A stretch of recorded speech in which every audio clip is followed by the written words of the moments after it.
안녕하세요. 경제재민쪽 송혜민입니다. 교수님, 요즘 테슬라 효과로 인해서 비트코인 가격이 5천만 원을 넘어섰잖아요. 예. 이런 가상자산 투자 관련해서 궁금한 점들 있으신가요? 그렇죠. 가상자산에 대해서 관심은 많은데요. 그 토큰들이 너무 숫자가 많아가지고 과연 이게 무슨 토큰인지 이게 참 궁금하게 딸려요. 네, 맞습니다. 또 거짓 정보들도 굉장히 많잖아요. 그렇죠. 예. 네. 최근 가상자산에 관련해서 다시 한번 뜨거워졌는데요. 이럴 때일수록 정확한 정보를 어디서 얻어야 할지 궁금하신 분들 많으실 겁니다. 투자자들을 위한 신뢰성 높은 정보를 제공하는 기업이 있다고 하는데요.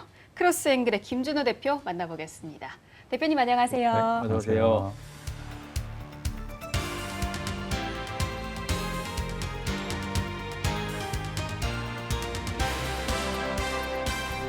네, 이렇게 귀한 자리 함께 해주셨는데요. 요즘 정말 관심이 뜨거운 주제죠. 시청자분들에게 인사 한 말씀 부탁드릴게요. 네, 저희는 2018년에 설립이 되어서 예. 가상자산에 대한 다양한 정보를 공시 형태로 제공하고 있는 쟁글이라는 서비스를 운영하고 있는 크로스앵글이라는 회사입니다. 저희가 지금 가상자산에 대한 정보를 제공하기 시작한 게 3년 정도 되었는데 예. 지금 현재는 저희가 한 2,000개 이상의 자산들에 대해서 네. 공시를 운영을 하고 있고 전 세계 60개 거래소를 대상으로 배포를 하고 있고 그래서 이제 이 시장의 어떤 투명성 있는 정보를 만들어 나가기 위해서 노력하고 있습니다. 그렇다면 크로스앵글의 주요 추진 사업들은 어떤 것들이 있을까요? 네, 저희가 이제 출발을 했었던 것도 결국 자산에 대해서는 그 믿을 수 있는 정보 형태가 필요하다라는 거로 네. 출발을 했었고요. 맞아요. 주식 시장에 대해서 관심 많으신 분들 많다 보니까 우리나라 주식 시장에서는 상장이 되게 되면 그 이후에 이제 공시를 추진하는 그 금감원에서 운영하고 있는 다트라는 공시 정보 시스템이 있습니다. 그렇죠. 예. 그래서 이제 그런 것들과 유사하게 저희는 공시 시스템을 구축을 해서 전 세계에 있는 자산들을 대상으로 공시를 만들고 있고요. 예. 이제 이 부분에 대해서 조금 더 나아가서는 이제 평가 및 검증을 하는 과정들을 거쳐서 개인들이나 아니면 일반인들이 이 투자되는 자산들에 대한 정확한 상태를 쉽게 인지할 수 있게 도움을 드리고 있습니다. 예. 대표님 저 방금 그 가상자산이 한 2,000개 지금 되신다고 그랬죠? 전 세계적으로는 그 2,000개가 훨씬 넘고요. 그렇습니까? 저희 와. 플랫폼에서 다루고 있는 게 예. 현재 한 2,000개고 2,000개. 뭐 매주 이렇게 수십 개 이상 계속 늘어나고 와. 있습니다. 그런데 우리 저 시청자들은 주로 비트코인을 잘 아시잖아요. 네네. 그 이더리움까지는 많이 아시는데 네. 다른 토큰으로 가면 네네. 야, 이게 뭐지? 이렇게 궁금한 게 많은데요. 네네. 그러니까요. 야, 그 가상자산이 좀 그러고 좀 초상적이지 않습니까? 네네. 우리 금과 은과 같은 이런 특성을 갖고 있는 거죠. 네네. 어떻습니까? 그게 뭐가 다른 겁니까? 금과? 네, 그 일단은 그 이제 가상자산이라고 이제 표현을 하지만 예전에 이제 암호화폐라는 단어로 많이 부르다 보니까 예. 사실 이제 많은 분들이 그 뭐 이게 화폐냐라는 관점에서 접근을 했었고 네네. 그러다 보니까 이제 그 비트코인, 뭐 이더리움 등 그 수많은 다른 자산들은 실제로 성격이 많이 다른 이제 주식처럼 다 종목별로 성격이 다른 형태로 되어 있는데 그 사람들이 이제 화폐로 인식을 많이 했었고요. 예. 근데 다만 그냥 간단히 비교해서 말씀드리면 비트코인은 어떻게 보면 이제 디지털 금과 디지털 금. 비슷한 형태를 띠고 있고 뭐 제가 기술적으로 설명을 깊게 들어가지는 않겠지만 예. 이더리움 같은 경우에는 디지털 오일이나 디지털 석유 같은 개념으로 생각을 하시면 좋을 것 같고요. 이제 그 두 가지를 기준으로 해서 파생되어서 나오고 있는 수많은 프로젝트들, 예. 오는 수많은 뭐 다른 자산들 형태가 있고 또 우리가 핸드폰을 쓰면 앱이 있는 것처럼 예. 블록체인도 하나 이제 네트워크 형태로 있다 보니까 네. 그 위에서 돌아가는 그 D앱 형태로 돼 있는 앱들이 서비스들이 굉장히 많이 있습니다. 예. 그래서 그런 다양한 형태로 존재하는 걸로 보시면 될 것 같습니다. 예. 앞서 쟁글이라는 플랫폼을 운영한다고 하셨잖아요. 네네. 여러 가지 플랫폼들이 있을 텐데 그중에서 쟁글이 갖는 특장점은 어떤 게 있나요? 네. 이 시장이 사실 뭐 다른 인터넷 환경도 비슷하지만 정보의 양이 부족한 경우는 별로 없습니다. 네. 그리고 이 금융시장일수록 또 더군다나 정보가 돈으로 직결되는 결과를 낳기 때문에 그 정보에 대한 수요도 굉장히 많고 또한 그만큼 정보가 잘못 전달이 되었을 때 그걸로 생길 수 있는 여러 부작용들도 있는데 저희가 가장 집중을 하고 단순히 정보 플랫폼이라고 부르지 않고 정보 공시 플랫폼을 지향하는 이유와도 연결이 되어 있는데 저희는 결국 정보에 대한 검증 및 정보에 대한 어떤 기준을 가지고 정보를 다룰지를 기존의 다트라던가 미국의 공시 시스템인 에드가, 일본의 에디넷, 그리고 유럽의 에스마 같은 시스템을 벤치마킹해서 기준을 만들고 검증하는 절차를 거치고 있는데 이 부분들이 사실 어떻게 보면은 개인들이 혹은 일반 투자자들이 하기 가장 어려운 부분들이라고 보고 있고 그렇죠. 예. 그 부분을 저희는 차별적으로 제공을 하고 있습니다. 그럼 쟁글에 들어가면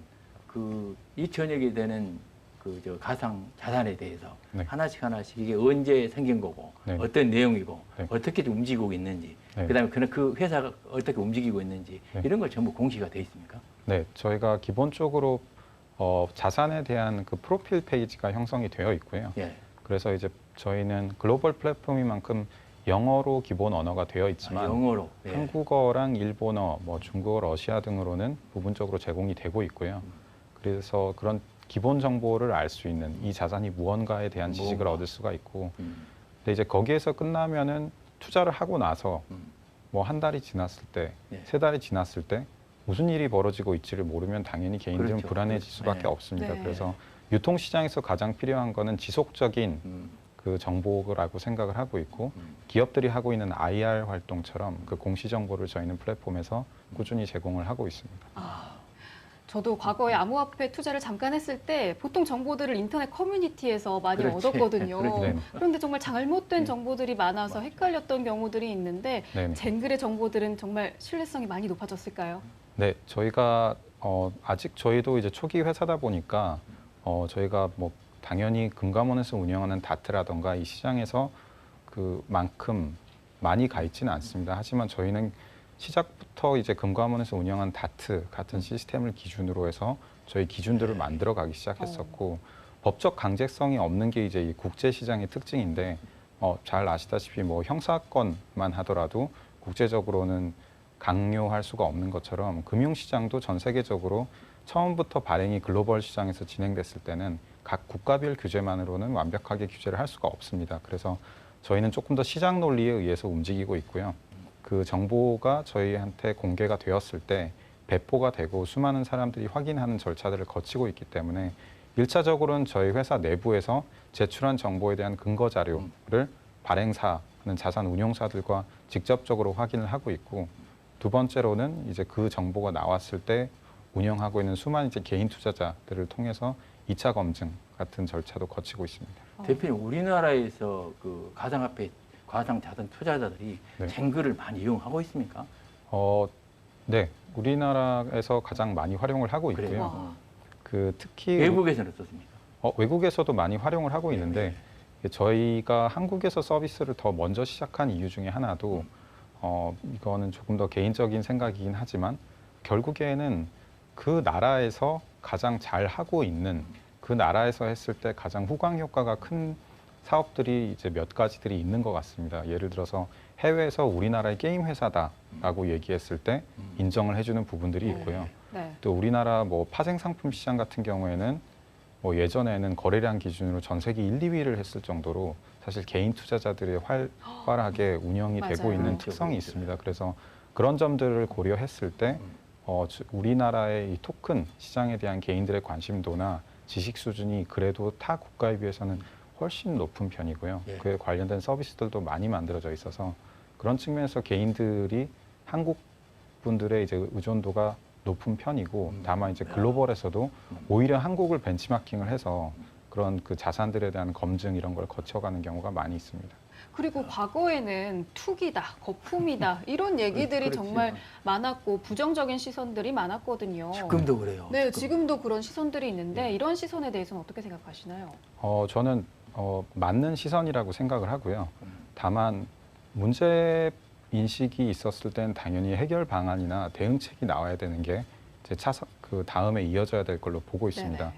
좀 극단적으로 생각을 해보자면 만약에 주식 시장에서 당장 오늘 내일부터 다트가 없어지고 그 증권사들의 리서치가 없어진다면 네. 개인들이 과연 투자를 할 수 있는 시장일 것인가 아니면 누군가한테서 정보의 비대칭이 생겨서 듣고 투기를 할 수밖에 없는 시장인가를 생각을 해보면 주식 시장도 주식 시장일 수 있는 이유는 그와 같은 금융 정보 시스템이 구축이 되어 있어서 그렇다고 보고 있습니다.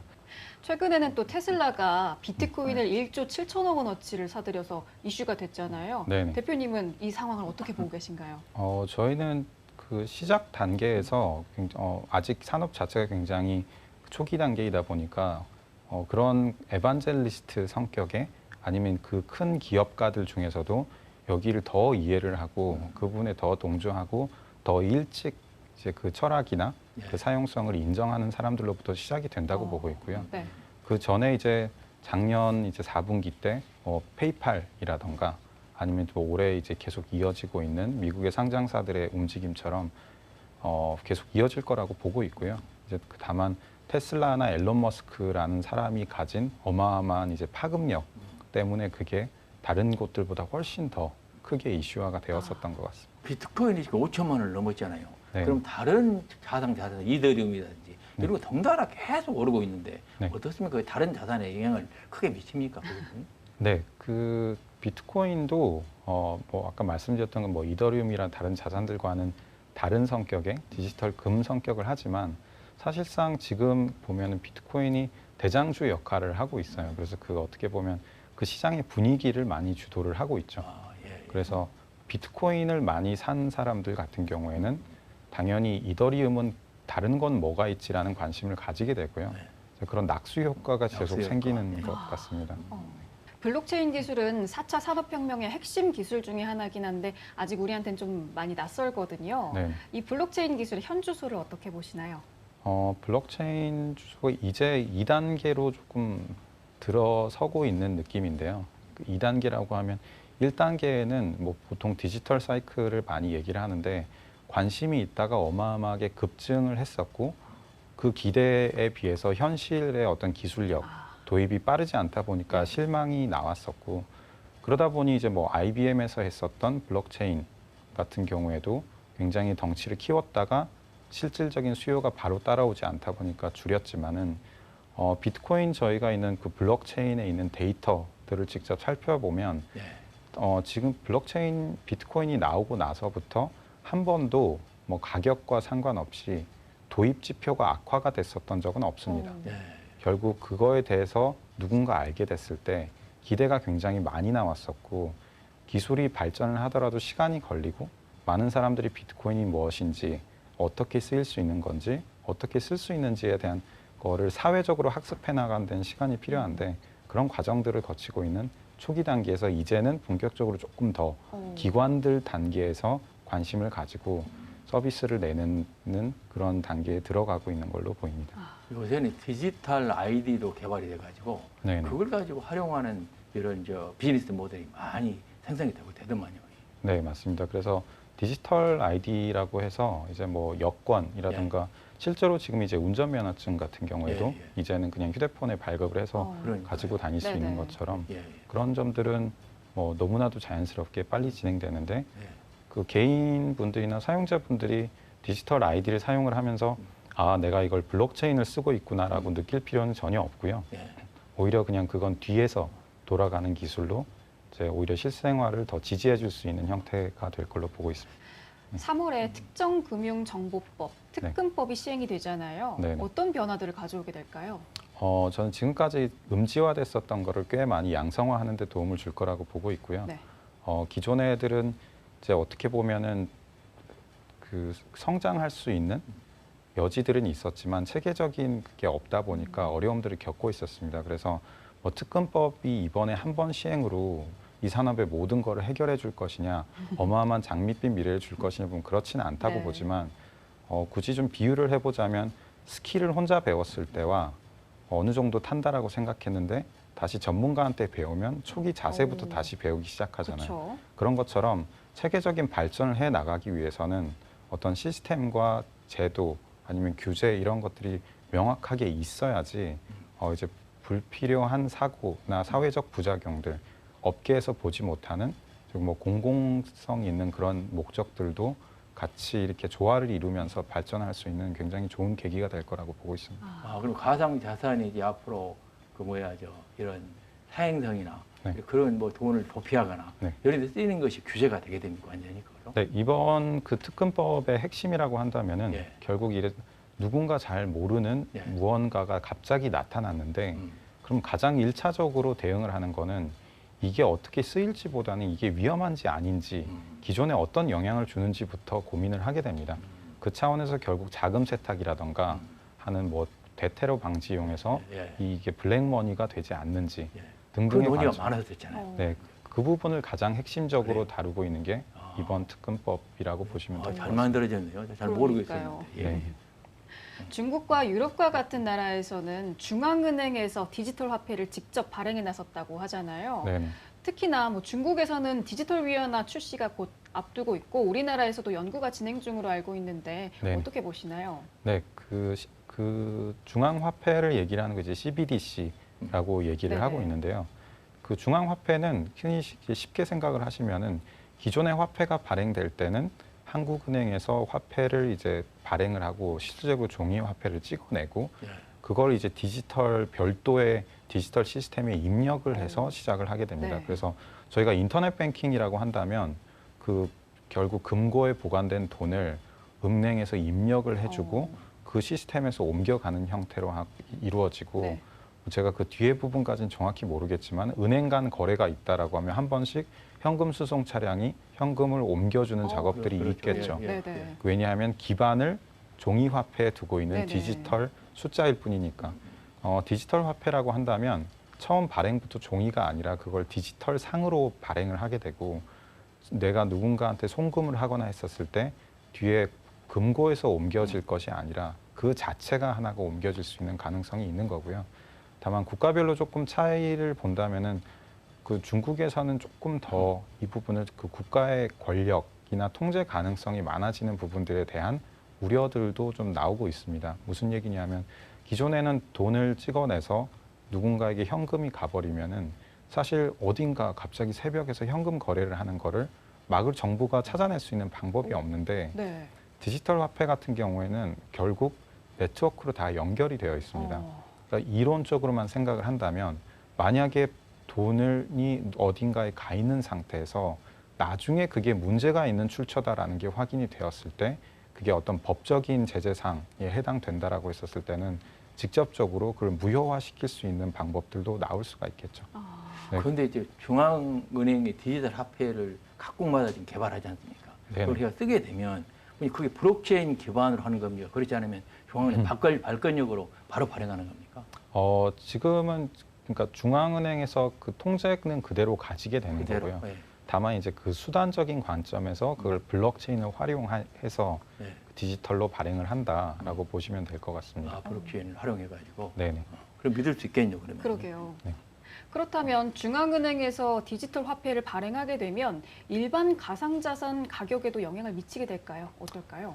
그 부분에 대해서는 뭐 긍정적인 면과 부정적인 얘기가 많이 나오는데 네. 뭐 저는 이제 이쪽 업계나 산업 쪽에서 일을 하다 보니 당연히 긍정적인 면들을 좀 더 많이 보는 것 같고요. 우선은 가장 첫 번째로 생각하면 이게 특정 영역이 아니라 대중화가 되기 위해서는 더 많은 분들이 이 디지털 자산이 무엇인가에 대한 인식, 이걸 어떻게 써봤는지에 대한 경험이 굉장히 중요하다고 맞아요. 보고 있습니다. 모든 사람들이 쓰고 있는 한국 원화에 대해서 만약 디지털 자산이 발행이 된다라고 하면 모든 분들 시장에 계시는 뭐 할머니들, 할아버지들 아니면은 뭐 관심이 없었던 저희 뭐 어머니, 아버지들 분들도 충분히 당연히 사용을 하시게 될 거고요. 네네. 그렇게 되었을 경우에는 그 화폐가 아닌 다른 관점에서 디지털 자산에 대한 활용이나 그 진입 장벽 같은 경우도 훨씬 낮아져서 그런 부분에 대해서 투자를 하거나 하는 부분들에 대한 인식 개선이나 그 진입 장벽이 굉장히 낮아질 걸로 보고 있습니다. 저는 이제 그 우리 투자자 입장에서는요, 지금 네. 시중에 돈이 엄청나게 풀려가지고 네. 부동산으로 갔다가 주식으로 갔다가 이렇게 왔다 갔다 맞아요. 하고 있거든요. 네. 이분들이 우리 가상 자산에 과연 투자할 지금 타이밍인지 이 부분에 대해서 한번 좀 궁금합니다. 제가 뭔가 많은 대중분들이 보시는 거에서 뭐 이거 사셔야 됩니다라는 얘기를 하기보다는 저보다 이제 훨씬 더 이제 권위가 있는 예. 그 이제 미국에서 유명하게 잘 알려진 레이 달리오라는 분이 예. 최근에 몇 주 전에 그 비트코인에 대한 생각을 보고서로 작성을 해서 발표를 하신 적이 네네. 있습니다. 예. 그분이 이제 뭐 패러다임 시프트에 대해서 이제 개념을 가지고 나오실 만큼 우리 한국에서 뭐 워렌 버핏을 많이 아시는데 그만큼 유명하신 분인데 그 부분이 이제 쓰셨던 거는 비트코인에 대한 이제 어마어마한 발명품이다. 그리고 이게 가지는 어떤 파급력에 대한 잠재성을 인정을 하셨고 다만 이제 그 부분에서 얘기를 했었던 거는 결국에는 투자의 성공이라고 생각한다면 저는 진입이 문제가 아니라 결국 그 투자금을 회수하는 부분인데 개인분들 같은 경우에는 그 본인의 유동성에 제한이 있기 때문에 뭐 투자를 했더라도 언제는 무조건 팔아서 그 원화를 가지고 이제 쓰셔야 되는 상황들이 생길 맞아요. 거라고 네. 보고 있습니다. 그래서 그런 어떤 급한 자금 성격 혹은 무리가 되는 자금 성격의 투자는 저는 권고하지는 않고요. 거기에서도 나왔었던 것처럼 어마어마한 변동성이 큰 시장이기 때문에 그 변동성을 감당해도 괜찮은 자산의 비중이 있다면 그 부분을 투자하는 거는 저는 건강하다라고 생각하고 있습니다. 대단히 유용한 말씀 해주셨네요. 그러니까요. 우리나라가 글로벌 가상자산 시장에서 경쟁력을 갖추려면 앞으로 어떤 노력들이 더 필요할까요? 네, 우리나라의 저는 가장 큰 자산들이라고 본다면은 결국에는 기술적인 이해도가 많은 개인들이 많은 게 전 정말 크다고 생각을 하고 있습니다. 그래서 그 개인들이 결국에는 한 명 한 명 우리나라에서는 뭐 동학개미 운동 얘기를 하는데 그 힘이 어떻게 응집이 돼서 어떤 방향으로 나아갈 수 있는지에 따라서 우리나라에 생기는 국가 경쟁력도 해당 그 블록체인이라든지 가상자산 영역에서는 굉장히 다른 형태로 이루어질 수 있다고 생각합니다. 그 개인분들의 투자가 만약에 투기로 귀결되어서 손실을 입고 나갈 수밖에 없는 사례가 반복이 된다면 결국에는 우리나라의 이제 큰 자산이 그 개인 투자자들이 방향이 손실로 이어질 거고요. 만약에 그 개인 투자자분들이 더 정확한 판단과 더 정확한 행동 방향으로 인해서 건전한 투자 문화를 가져간다라고 하면 가상자산 쪽에서만이라도 어떻게 보면 글로벌 그 벤치마크 시장이 될 수 있을 정도의 어떤 영향력을 가질 수 있는 방향으로 갈 수 있지 않을까 생각을 해서 결국 개인 투자자를 더 보호하고 그들이 더 발전할 수 있는 그 규제 환경이라던가 그 토큰 주변의 인프라들이 구축이 되는 게 굉장히 중요하다고 생각하고 있습니다. 앞으로 크로스앵글을 어떻게 이끌어 가실지 향후 계획과 목표 부탁드릴게요. 네, 저희 그 회사의 첫 방향부터 그랬었지만 결국 이 시장의 투명성을 높여가는 거를 목표로 하고 있습니다. 그래서 저희는 더 많은 자산들에 대한 검증 과정을 거쳐서 더 많은 분들이 이용할 수 있는 그 정보 공시 플랫폼으로 거듭나려고 할 거고요. 이게 자산 자체가 글로벌한 만큼 비단 한국에 국한되지 않고 더 해외에 더 많은 사례들을 만들어서 어떤 표준화된 공시 플랫폼으로 활용되어서 더 많은 프로젝트들이나 더 많은 자산들이 공시나 IR 활동, 마케팅 활동에 지나치게 많은 시간을 쏟지 않고 더 많은 좋은 창업자분들이 더 많은 자산들을 발행을 해서 이 시장의 생태계를 키워나갈 수 있는 한 축으로 거듭나고자 노력을 해볼 생각입니다. 현재 우리나라 가상자산 시장은 성장통을 겪고 있는 듯합니다. 이 시기를 겪고 나면 훌쩍 성장해 있겠죠. 앞으로 정확한 정보를 통해 건전하게 자리 잡는 가상시장을 기대해 보도록 하겠습니다. 대표님 오늘 말씀 고맙습니다. 고맙습니다.